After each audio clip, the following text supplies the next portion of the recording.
Hello बच्चों, कैसे हैं आप सब। मैं आशा करता हूं आप स्वस्थ और मस्त होंगे। मैं विकास आपको फिर से विद्या मंदिर क्लासेज में स्वागत करता हूं और मैं मैथ का प्रैक्टिस सेट 2 लेकर आया हूं और बिना देरी किए हुए मैं अपने क्लास की ओर चलता हूं। इसमें पहला क्वेश्चन है, किसी मीनार की ऊंचाई 10 सेंटीमीटर है। जब सूर्य का उन्नयन कोण 45 हो तो मीनार की छाया की लंबाई ज़मीन पर क्या होगी। आइए मैं इसको सॉल्व करके देखता हूँ। कहा गया है जो मीनार की ऊँचाई, मान लीजिए जो मीनार की ऊँचाई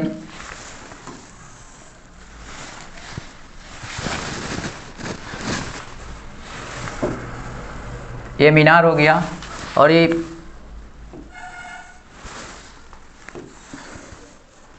मान लीजिए यहाँ सूर्य है और यहाँ पे दिया हुआ है इसका मान 10 सेंटीमीटर। मैं इसको ये बी और सी मान लेता हूँ। इसका कोण भी दिया हुआ है 45 डिग्री, ये 90 हो जाएगा। तो हम जानते हैं जो ये में लंब दिया हुआ है इसको लंब कह सकते हैं P से, इसको आधार कह सकते हैं B से। इसका मान कह रहा है निकालने के लिए, इसको x मान लेते हैं। अब हम जानते हैं कि लंब बटे आधार किसका फॉर्मूला होता है, दिया हुआ है तो tan थीटा लेते हैं। tan थीटा होता है लंब बटे आधार, जिसे P और B से सूचित करते हैं।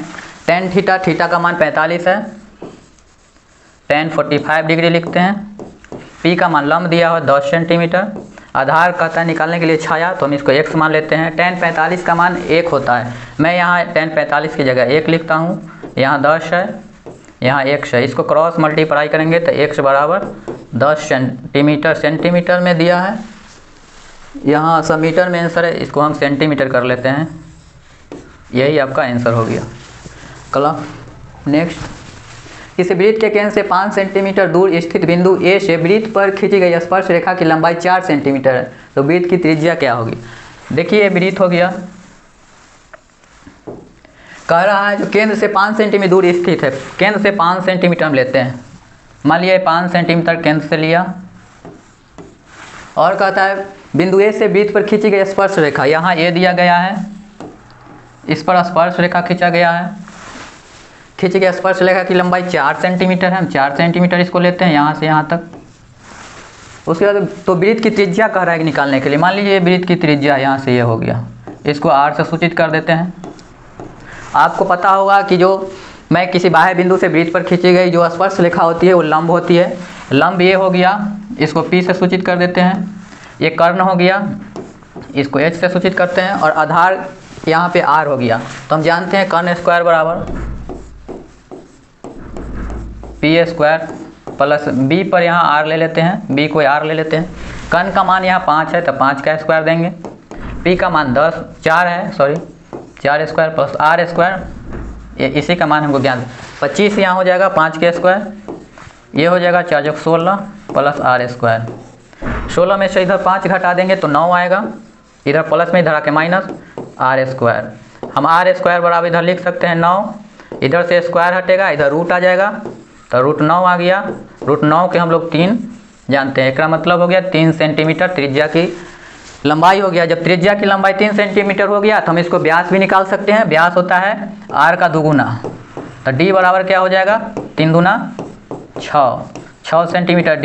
लेकिन पूछा है हमको सिर्फ रेडियस, तो 3 सेंटीमीटर हो गया, ये आंसर हो गया। नेक्स्ट चलते हैं, दो पासों को एक साथ उछाला गया है तो दोनों पासों के ऊपरी सतह पर एक ही संख्या आने की प्रोबेबिलिटी क्या होगी। मान लीजिए जो दो पासा है तो हम जानते हैं P बराबर फार्मूला होता है, आप लोग पढ़े होंगे, P बराबर NE/NS। यहाँ पे कहा गया दो पासों के उछालने पर NS हमारे पास 6 × 6 हो जाएगा 36। दो पासे उछालने पर कह रहा है दोनों पर एक ही संख्या आने के लिए। जब एक ही संख्या आने के लिए तो मान लेते हैं पहला वाला पर भी 1 आया, दूसरा वाला पर भी 1 आया, फिर दूसरा पर 2 आया, दूसरा पर 2 आया, तीसरा पर 3, फिर 3, इस पर भी 4, इस पर भी 4, इस पर भी 5, इस पर भी 5, इस पर भी 6, इस पर 6। सब पर तो इतना ही अंक ही होता है, इससे ज़्यादा नहीं होता है। टोटल हो कितना गए हमारे पास 6 हो गए।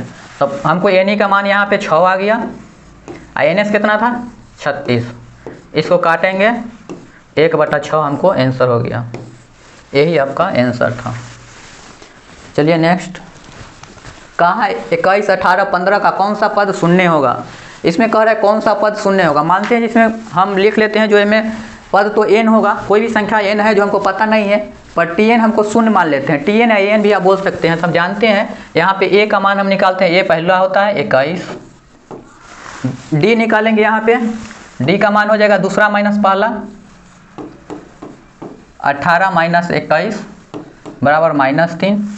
n हमको पता नहीं है, मान लीजिए वो n टर्म होगा जैसे शून्य होगा, n बराबर व्हाट लिखते हैं और tn बराबर हम 0 लेके चलते हैं। मान लीजिए शून्य कह रहा है जो कौन सा पद शून्य होता है, tn 0 लेके चलते हैं। तो हम जानते हैं tn का फॉर्मूला होता है tn बराबर a प्लस n-1 इंटू में d।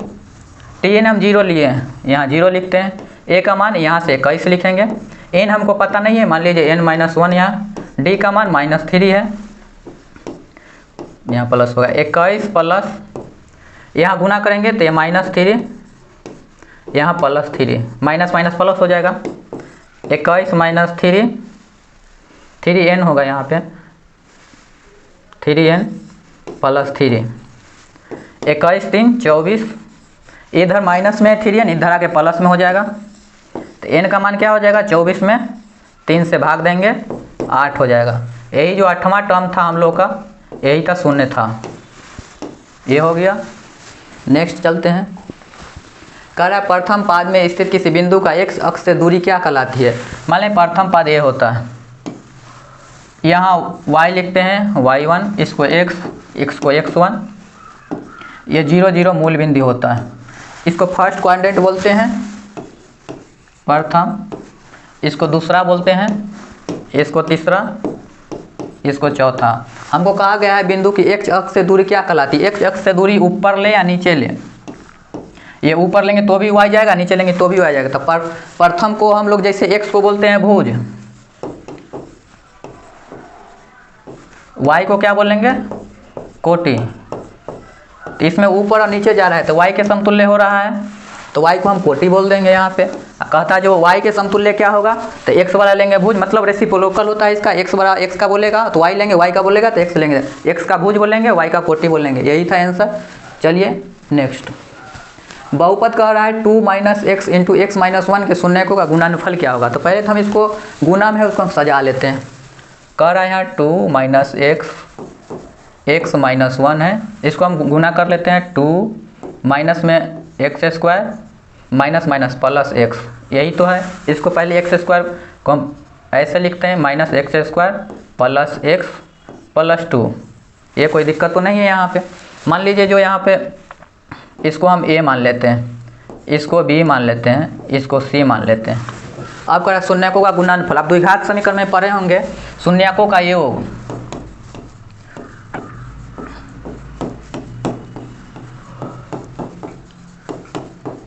शून्यकों का योग होता है -b/a, तो -b/a लिखते हैं। और शून्यकों का गुणनफल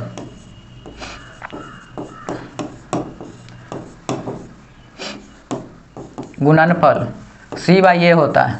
बट यहाँ पूछा हमको क्या, गुणनफल पूछा है, तो गुणनफल पूछा है तो हम यहाँ लिख देते हैं c कितना होगा, यहाँ इसका मान c के जगह 2 है तो 2 लिखते हैं। a का मान क्या हो -1 यहाँ हो जाएगा क्योंकि एक छिपा हुआ रहता है, यहाँ भी एक छिपा हुआ, तो c/a तो -1, तो यहाँ हो जाएगा -2, भाग देंगे। तो अगर कहा था शून्यकों का योग तो -b/a, b के जगह b रखते, वहाँ 1 था और a के जगह -1 तो वो हो जाता, ये -2 हो गया।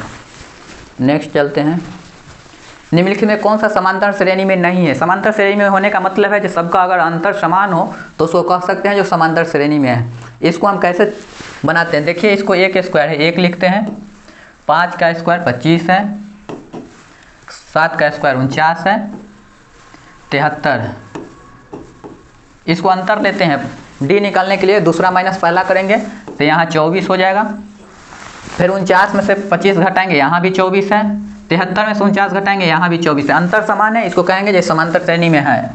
देखते हैं ये वाला करके, दूसरा माइनस पहला, यहाँ है 2 8 14 20, इसको देखते हैं करके, इसको घटाएंगे दूसरा माइनस पहला 6 हो जाएगा, दूसरा माइनस पहला 14 में 8 गया 6, ये भी 20 में से 14 गया 6, इसका भी अंतर समान है, ये भी समांतर श्रेणी में है।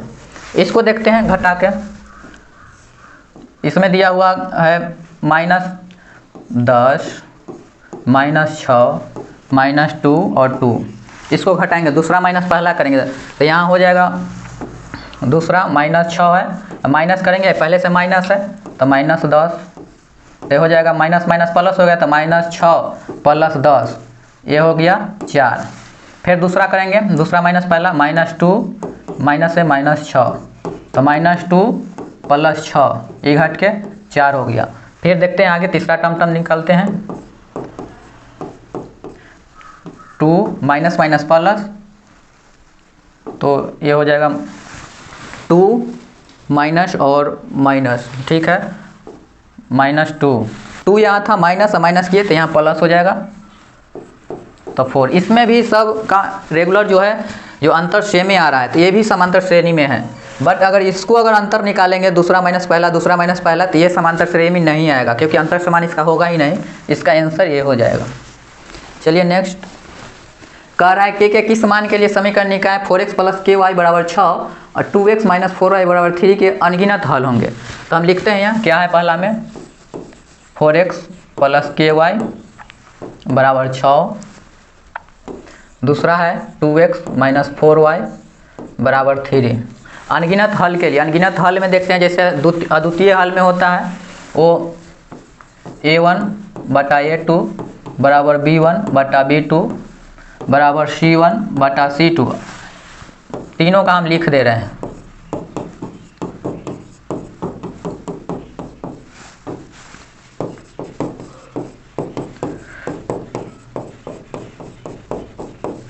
अद्वितीय हल कहता है तो यहाँ पे अद्वितीय हल हम लिख देते हैं। अद्वितीय के लिए यहाँ से कट होता है, कोई हल नहीं है, इसको ये होता है, और ये हो गया अनगिनत हल के लिए, यहाँ पर कोई भी हल नहीं होता है, अनंत हल। और पूछ रहा है हमको ये अनंत हल वाला, तो अनंत हल के लिए हम इसको a1 मान लेते हैं, इसको b1 मान लेते हैं, इसको c1, इसको a2 मान लेते हैं, इसको b2 मानते हैं, इसको c2 मानते हैं। हमको कह रहा है अनगिनत हल के लिए, तो अनगिनत हल के लिए ये हम यूज करेंगे। a1 इसका कितना है 4, a2 कितना है 2, b1 कितना है यहाँ k लेंगे, b2 कितना है -4 लेंगे, c1 कितना है यहाँ पे, c1 6 है, c2 कितना है यहाँ पे 3 है। ये पहला समीकरण था, ये दूसरा समीकरण था। अब कह रहा है इसमें k का मान ज्ञात करने के लिए। अब k का मान ज्ञात करने के लिए आप इससे भी ले सकते हैं, इससे भी ले सकते हैं। मान लीजिए हम ये दोनों को लेते हैं, तो इसको क्रॉस मल्टीप्लाई कर लेते हैं। यहाँ पे 4 चौक 16, 2k, k बराबर 8, ये -16 होगा, माइनस में है तो k बराबर -8 हो गया। अगर इससे लेना पड़ता तो हम इससे भी ले सकते हैं, इसको गुना करेंगे 3 के, -6 चौक 24 हो जाएगा, तो k बराबर 3 से काटें 3 8 24, -8 हो जाएगा। मतलब किसी से भी निकाल सकते हैं, समझे, क्रॉस मल्टीप्लाई करके, समझे ना, क्रॉस मल्टीप्लाई कर लिए क्योंकि अनगिनत है तो इसमें कहीं भी कट नहीं होगा, आप दोनों से केस का मान निकाल सकते हैं। नेक्स्ट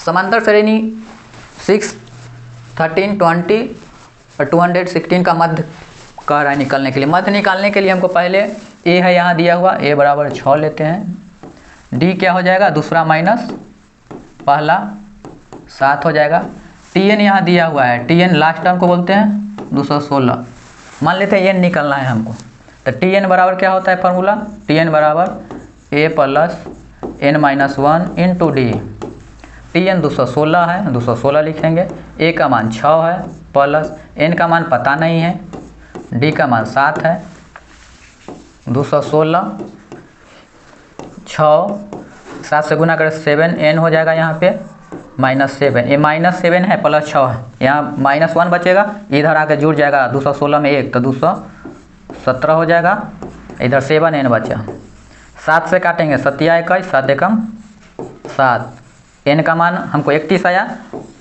बट हमको मिड टर्म निकालना है। मिड टर्म निकालने के लिए ऑड आया है तो यहाँ पे 31 + 1 जोड़ेंगे 32, 32/2 बराबर 16, 16 निकालना है। हमको बढ़ कितना से रहा है 7, 7 से बढ़ रहा था, डिफरेंस था, तो इसमें हमको करना है 16 × 7, ये हो गया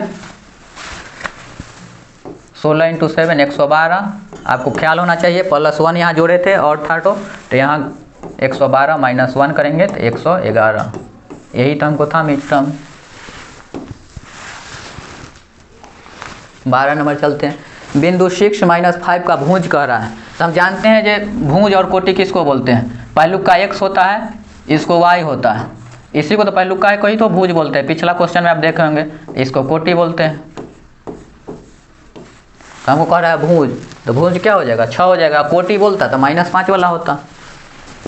नेक्स्ट कह रहा है सेक स्क्वायर 60 - 1 का मान क्या होगा। तो सेक स्क्वायर 60 यहाँ लिखा हुआ है, sec square 60 degree -1। Sec square 60 है तो सेक 60 का मान 2 होता है, 2 लिखते हैं। स्क्वायर है तो स्क्वायर देंगे, माइनस में तो माइनस देंगे। 2 का स्क्वायर 4 हुआ -1 बराबर 3। ये बहुत सिंपल क्वेश्चन था। इस बार इसमें ऑप्शन नहीं है, किसी एक को हम ऑप्शन बना लेते हैं, इसको मान लेते हैं 3। नेक्स्ट 14 कह रहा है 5005 के कितने अभाज्य गुणनखंड होंगे। तो इसको अभाज्य गुणनखंड आप एलसीएम से ले लेके कर लीजिएगा तो आपको 4 आ जाएगा इसका ऑप्शन। 4 अभाज्य गुणनखंड इसमें प्राप्त होंगे, उससे ज़्यादा नहीं होंगे, आप निकाल भी सकते हैं। नेक्स्ट कह रहा है x² + 5x + 8 के शून्य a और b हो तो a + b का मान ज्ञात कीजिए। अब द्विघात समीकरण से पहले भी हम पढ़े हैं, x² + 5x + 8 है, द्विघात समीकरण है ही। a और b हो तो a और b का मान क्या है, a + b। अब शून्यकों का योग हम बताए थे, योग बराबर होता है शून्यकों का योग -b/a, और गुणनफल होता है, ये बताए हैं आपको, c/a। हम इसको मानते हैं a, इसको मानते हैं b, इसको मानते हैं c। हमको बोला क्या a + b का मतलब योग होता है, तो a + b योग होता है। तो योग का फॉर्मूला कहता है -b/a, तो -b, तो b क्या है 5, तो यहाँ -5 हो जाएगा, फॉर्मूला से माइनस आता है। a का मान यहाँ पर 1 छुपा हुआ है तो 1 लिखेंगे, तो यहाँ पर -5। यही तो आंसर था। कह रहा है 1 + tan² a बट्टा में 1 + cot² a बराबर क्या होता है। आइए देखते हैं। हम पहले फार्मूला एक जानते हैं, सेक स्क्वायर थीटा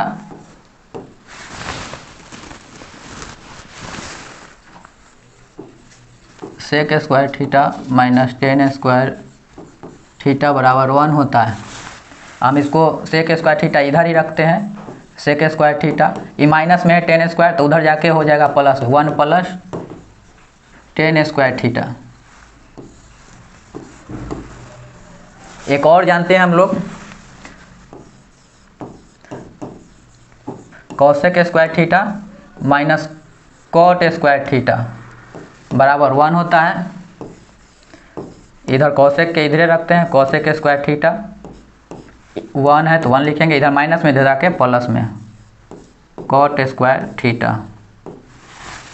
चलिए ये भी आपको ये फार्मूला हो गया, इसमें भी काम आएगा। देखिए लिखा है 1 +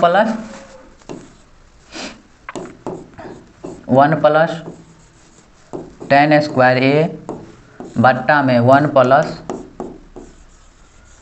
cot² a।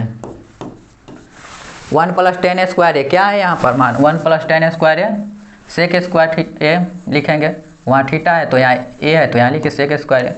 1 + cot² a तो 1 + cot², 1 + cot²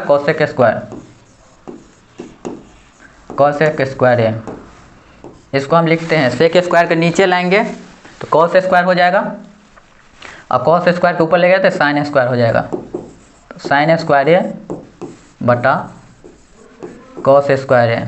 रिवर्स आप लोग जानते ही होंगे, नीचे लाएंगे sec² के तो cosec² होगा, और फिर अगर cos² के ऊपर लगे तो sec² हो जाएगा। तो sin² थीटा हम जानते हैं, sin थीटा sin a बटे cos a बराबर tan a होता है।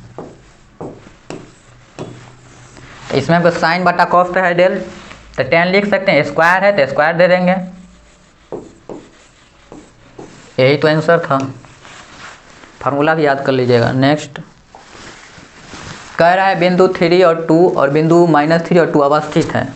हम इसको आपको बताए थे क्वाड्रेंट करके, ये फर्स्ट, ये सेकेंड, ये थर्ड, ये 4 होता है।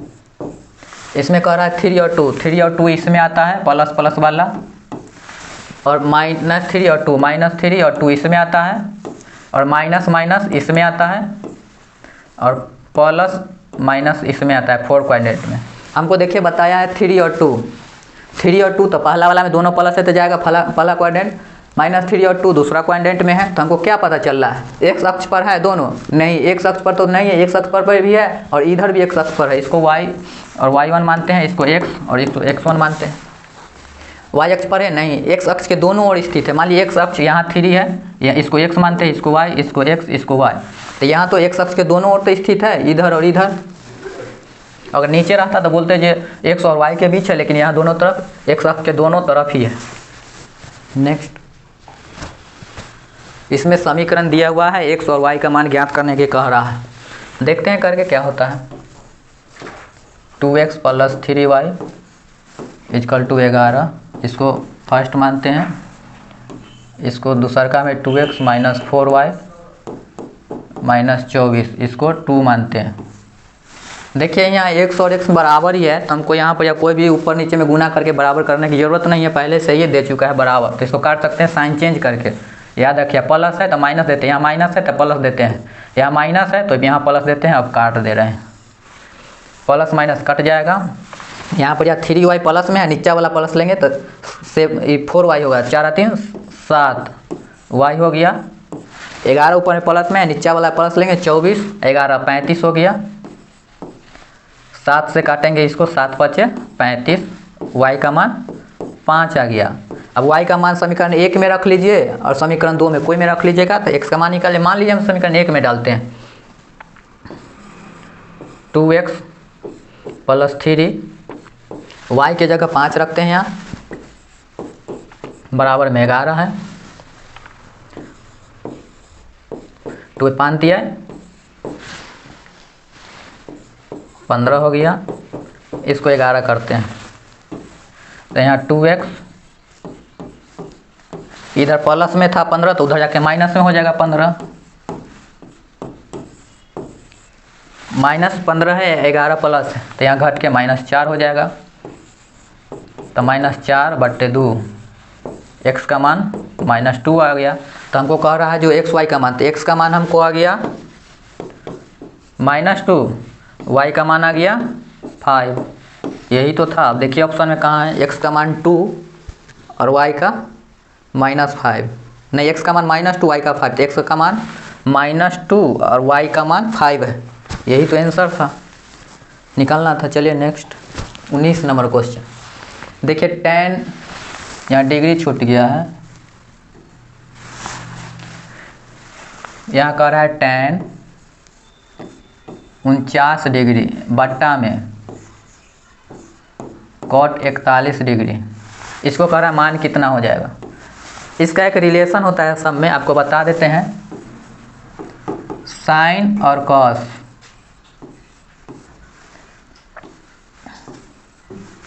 एक होता है, इधर tan cot है ही,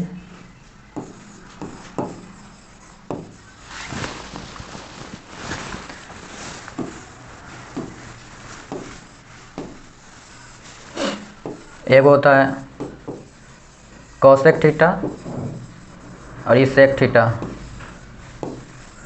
यहाँ पे इसका मान अगर पूछेगा, अगर दोनों मिला के 90 आ रहा है, tan cot रिलेशन होता है sin cos tan cot cosec sec, और दोनों मिला के 90 डिग्री पूरा है। देखिए यहाँ 90 डिग्री पूरा है, 49 + 41, अगर जोड़ते हैं तो 9 1 10 4 4 8 1 9। अगर 90 डिग्री पूरा है दोनों मिला के, इसका मान हर वक्त एक ही हो जाएगा।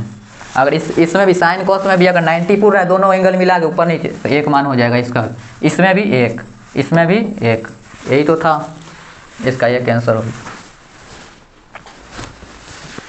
कितने दो अंकों की संख्या 3 से विभाज्य है। मान लीजिए 3 से विभाज्य होने के लिए, तो 3 से विभाज्य 2 अंकों की संख्या का, 2 अंकों की संख्या 10 से चालू होता है। तो यहाँ हम 10 से चालू होता है, तो 10 11 12 13 14 15 डॉट डॉट लास्ट कहाँ तक जाता है, 99 तक। 100 ले लेंगे तो 3 अंकों की संख्या आ जाए। इसमें 3 से विभाज्य कौन कौन हो रहा है, 3 से तो दूसरा टर्म पहलुक का 12 हो रहा है, 12 के बाद 15 हो रहा है। तो हमको पता चल गया जब पहला जो होगा 3 से 2 अंकों की संख्या कटेगा वो 12 है, उसके बाद 15 कट रहा है, मतलब 3 का अंतर है, तो इसका मतलब 18 भी कटेगा, 21 भी कटेगा, डॉट डॉट डॉट कहाँ तक कटेगा, 99 भी कट जाएगा। इतना है, हमको पता नहीं है जो हमको निकाल कितना इसमें संख्या है जो 3 से विभाज्य होगा। हम इसको AP के फॉर्मूला पर निकाल देते हैं, इसको A मानते हैं, A बराबर 12, D निकालते हैं, D इसमें क्या हो जाए, दूसरा माइनस पहला, D का मान 3 हो गया। लास्ट टर्म दिया हुआ है उसको TN मानते हैं, 99 हो गया। हमको n टर्म निकालना है, जो कै गो संख्या है, तो n हमको पता नहीं है, तो n बराबर क्या होगा हमको पता नहीं, वही निकालना है कै गो संख्या। तो हम फार्मूला से आते हैं, TN बराबर A plus n-1 into D लिखते हैं। ये फार्मूला आपको आता है। TN की जगह 99 है तो 99 लिखते हैं, A का मान कितना है 12 तो 12 लिखते हैं, प्लस n का मान पता नहीं है -1, D का मान 3 आ रहा है 3 लिखते हैं, 99 है, 12 प्लस 3 से गुणा करेंगे यहाँ 3n हो जाएगा -3,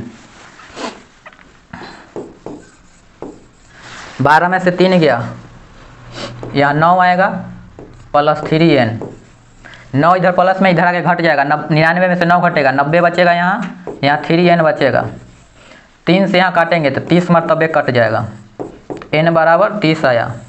मतलब 30 संख्या ऐसी है जो 3 से विभाज्य है, 2 अंकों की संख्या 30, यही हो गया आंसर। नेक्स्ट चलते हैं।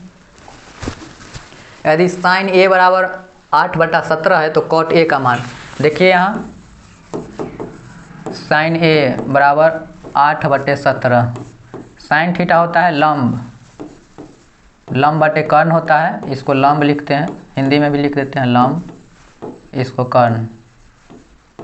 तो लंब और कर्ण दिया हुआ है, हम अगर आधार निकालना चाहेंगे, आधार को b से सूचित करते हैं, आधार निकालना चाहेंगे तो रूट में ला लेंगे, यहाँ पे √17 माइनस 8 के स्क्वायर, 17 का स्क्वायर 289 होता है, 64 घट के आ गया 225, 225 का वर्गमूल 15 होता है, तो b निकल गया हमको 15, b क्या होता है आधार है। चलिए अब कह रहा है कॉट थीटा निकालने के लिए, कॉट A का मान, तो हम जानते हैं tan का रेसिप्रोकल होता है, तो tan थीटा लंब बटे आधार होता है, तो कॉट थीटा का मान हमको निकालना है, तो कॉट tan का रेसिप्रोकल होता है, tan होता है लंब बटे आधार, तो ये हो जाएगा आधार बटे लंब, यही तो है। तो हमको b निकाल लिए, यहाँ 15 है तो b की जगह 15 लिखेंगे, लंब पता था, लंब यहाँ पे क्या है 8 है, तो यहाँ पे बट्टा में 8 लिख देंगे, तो यही तो आ गया मान आपका 15/8, यही आंसर था C नंबर। नेक्स्ट चलते हैं। कॉट 90 माइनस A बोल रहा है, फार्मूला में sine 90 minus theta cos theta, इसे याद होता है, कॉट 90 माइनस थीटा होता है tan थीटा, ये तो फार्मूला आपको याद होगा।